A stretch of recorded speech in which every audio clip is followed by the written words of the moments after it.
Parliament ఎన్నికల్లో భాగంగా మానకొండూరు మండలం గంగిపల్లి, కొండపలకల, పచ్చినూరు, ఊటూరు, అన్నారం గ్రామంలో మానకొండూరు శాసనసభ్యులు డాక్టర్ కవంపల్లి సత్యనారాయణ ఎన్నికల ప్రచారం నిర్వహించారు. గ్రామాన భారీగా తరలివచ్చిన మహిళలు, ప్రజలు ఆయనకు ఘనస్వాగతం పలికారు. ఆయా గ్రామాల కూడలిలో ప్రజలను ఉద్దేశించి ఎమ్మెల్యే కవంపల్లి సత్యనారాయణ ప్రసంగించారు. అనంతరం మాట్లాడుతూ 5 నెలల క్రితం జరిగిన శాసనసభ ఎన్నికల్లో మానకొండూరు మండలం నుండి 10,000 మెజార్టీ ఇచ్చి గెలిపించిన ప్రజలకు ఆయన ధన్యవాదాలు తెలిపారు. ఎమ్మెల్యేగా గెలిపించి అవకాశం కల్పించిన ప్రజలకు ఎప్పటికీ రుణపడి ఉంటానన్నారు. తనను ఏ విధంగా అయితే ఎమ్మెల్యేగా గెలిపించారో అదే పట్టుదలతో వెలిచాల రాజేంద్రరావును గెలిపించాలని కోరారు. మాజీ ఎమ్మెల్యే జగపతిరావు ఎమ్మెల్యేగా, ఎమ్మెల్సీగా ఈ జిల్లాలో పేద ప్రజలకు ఎన్నో సేవా కార్యక్రమాలు చేశారని, వారి ఆశయ సాధన కోసం వస్తున్న రాజేంద్రరావును ఎంపీగా గెలిపించుకుందామని కోరారు. రాజేంద్రరావును ఎంపీగా గెలిపిస్తే ఇద్దరూ కలిసి నియోజకవర్గ అభివృద్ధికి, జిల్లా అభివృద్ధికి కృషి చేస్తామన్నారు. గతంలో ఎంపీగా గెలిచిన అభ్యర్థులే ఈరోజు మళ్ళీ బీజేపీ, బీఆర్ఎస్ అభ్యర్థులుగా పోటీ చేస్తున్నారని, 5 ఏళ్లలో ఎంపీగా ఉండి ఏం చేయని వారిని గెలిపిస్తే మళ్ళీ ఏం చేస్తారని ప్రజలు ఆలోచించాలన్నారు. బీజేపీ 10 సంవత్సరాల నుండి కేంద్రంలో అధికారంలో ఉండి ఇచ్చిన హామీలు నెరవేర్చని బీజేపీ పార్టీని బొందపెట్టాలన్నారు. ఈసారి బీజేపీని గెలిపిస్తే రిజర్వేషన్లు రద్దు చేస్తామని చెప్తున్న వారికి బీజేపీని ఓడించి బుద్ధి చెప్పాలన్నారు. ఎంపీగా ఉండి ఈ ప్రాంత ప్రజల వద్దకు ఏనాడు రాకుండా, మన సమస్యలు పట్టించుకోకుండా మళ్ళీ ఏ ముఖం పెట్టుకొని నాయకులు వస్తున్నారని, మొన్న ఎన్నికల్లో ఇచ్చిన 6 గ్యారంటీల్లో ఉచిత bus, free current, 500K cylinder అందిస్తున్నామన్నారు. ఆగస్టు 15 లోపు 2 లక్షల రుణమాఫీ చేస్తామని ముఖ్యమంత్రి చెప్పిన విషయాన్ని గుర్తు చేశారు. 6 గ్యారంటీలతో పాటు కేంద్రంలో కాంగ్రెస్ పార్టీ అధికారంలోకి వస్తే పంచ్, న్యాయ్ హామీలను అమలు చేస్తామని తెలిపారు. దేశ సంపదను అదానీ, అంబానీలకు దోచిపెడుతున్న బీజేపీ ప్రభుత్వానికి బుద్ధి చెప్పి పేద ప్రజల కోసం పనిచేసే కాంగ్రెస్ పార్టీని గెలిపించాలని కోరారు.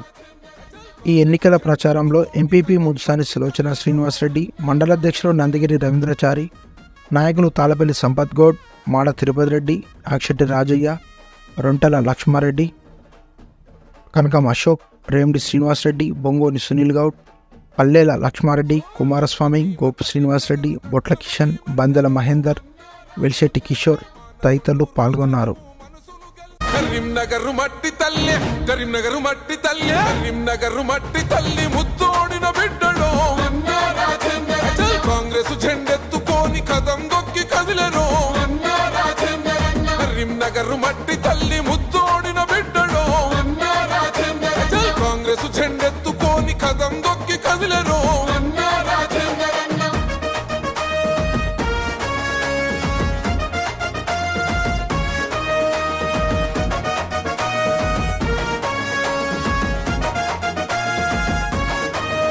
ఓహో జనం బిడ్డరనవు బిడ్డ జగపతన్న తనయుడు, చిన్ననాడ తండ్రి నుండి ఎన్నో నేర్చుకున్నాడు. కష్టాల కన్నీళ్ళ కథలను చదివిండురో. కరీంనగర్ పల్లె పల్లె పేగు బంధమైనడు. 3 రంగుల జెండను ఎదకు అద్దుకున్నాడు. వెలిచాల రాజేంద్రరావు గారి ఎన్నికల ప్రచారంలో భాగంగా కొండపలకల గ్రామానికి విచ్చేయడం జరిగింది.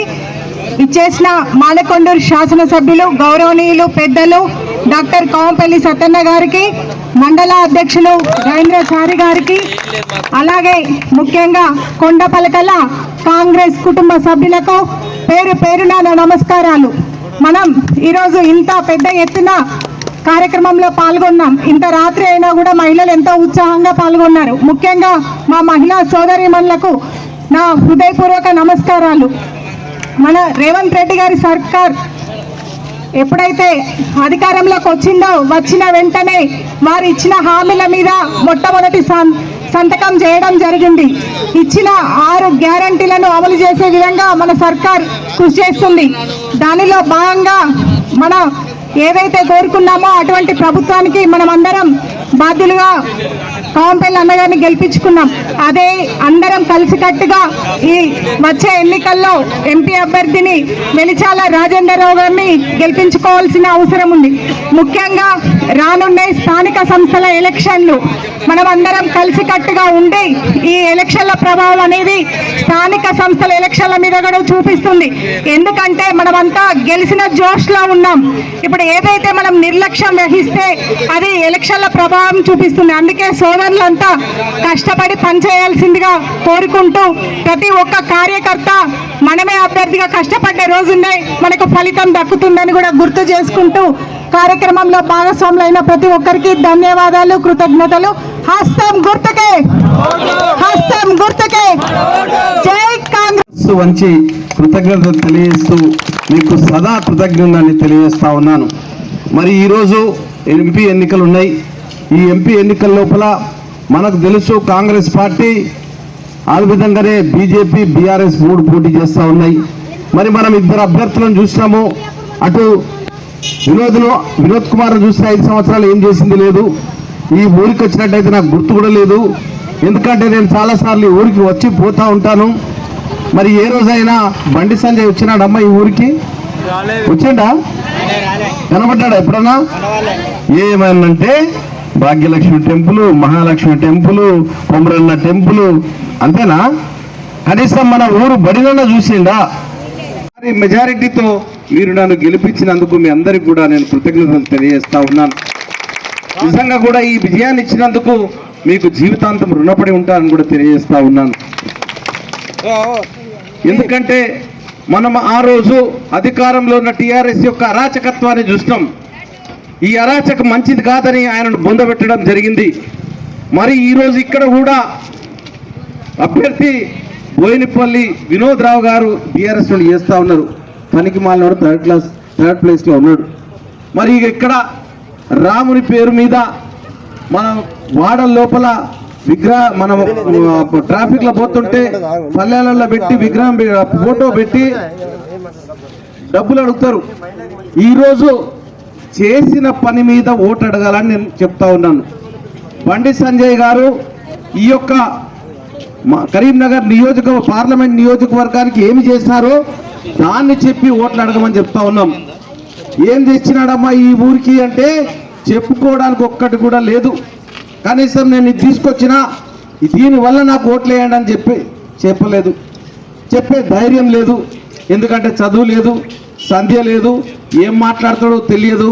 ఇప్పుడే నేను కార్లో కూర్చొని మావాడు వాట్సాప్ ఓపెన్ చేస్తే బండి సంజయ్ని ఇంటర్వ్యూ చేస్తున్నాడు. నాగరాజు అన్నట్టు ఆయన అడుగుతా ఉన్నాడు, ఏమయ్యా నువ్వు మీ నాన్న ఏం చేసేవారు? మా నాన్న రిటైర్డ్ టీచర్ అండి అని అన్నాడు.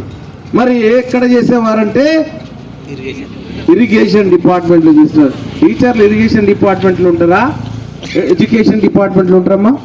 మీరు అందరు చెప్పండి తల్లి. టీచర్ ఎక్కడ ఉంటాడు? పాఠశాల ఉంటాడు కదా, అవునా? కాలువల మీద ఇంజనీర్ లాగా ఉంటాడు కదా. మరి ఇట్లాంటి తెలివి తక్కువ ఎంపీ మనకు దొరికిండు. సరే దొరికిండు, అప్పుడు ఏదో సెంటిమెంట్ మీద ఊరికే వాళ్ళు ఓడిస్తూ ఉన్నారు. ఈయనను ఒక్కసారి గెలిపిస్తామని అందరూ ప్రజలు గెలిపించినారు. గెలిపించిన తర్వాత మనకి ఏం చేసినాడు? గుండు సున్నా గాడిద గుడ్డు. నిన్ననే మా రేవంత్ రెడ్డి గారు చూపించినారు. ఇప్పుడే మన తిరుపతి రెడ్డి అన్న వెలిచాల జగపతిరావు గారు చాలా పనులు చేస్తున్నారు. ఇక్కడ వాటర్ ట్యాంక్ కట్టినాడు కూడా, ఎన్నో అభివృద్ధి కార్యక్రమాలను ఇక్కడ చేసినటువంటి జగపతిరావు గారి కుమారుడు వెలిచాల రాజేందర్ రావు గారు. ఆయన గుర్తు చెయ్యి గుర్తు. మనము మొన్న 6 గ్యారంటీలను వాగ్దానం చేసినాం. 6 గ్యారంటీల లోపల ఎన్నిక కాగానే మీ అందరికీ ఉచిత బస్సు ప్రయాణం ఇచ్చినామా? మహిళలందరికీ కూడా ఉచితంగా బస్సుల్లో ప్రయాణ సౌకర్యం ఉన్నదా? ఎంతమంది పోయినారు బస్సుల లోపల? చేతులు ఎత్తాలి. ఇక్కడ నుండే బస్సు ప్రయాణం ప్రారంభించడం. మనం కొండపల్కల గ్రామం నుండి ఉచిత బస్సును వేస్తున్నామా? చేసినామా లేదా? మరి చేతులు ఎత్తలేరు. ఎంతమంది పోయారు బస్సులలో? ఎంతమంది పోయారు? ఎంతమంది? అందరిచే చేతి గుర్తుకే, చేతి గుర్తుకే. అదేవిధంగా మరి మనం ఏదైతే ఉచిత విద్యుత్ అన్నమో 200 యూనిట్ల వరకు అందరికీ కరెంట్ ఉచితంగా వస్తుందా అమ్మా? ఏరా తల్లి వస్తుందా లేదా? 10 లక్షల రూపాయల రాజీవ్ ఆరోగ్యశ్రీ అన్నమో అది కూడా ఈ గ్రామం లోపల చాలా మందికి ఎల్ఓసి ఇప్పించిన. అదేవిధంగా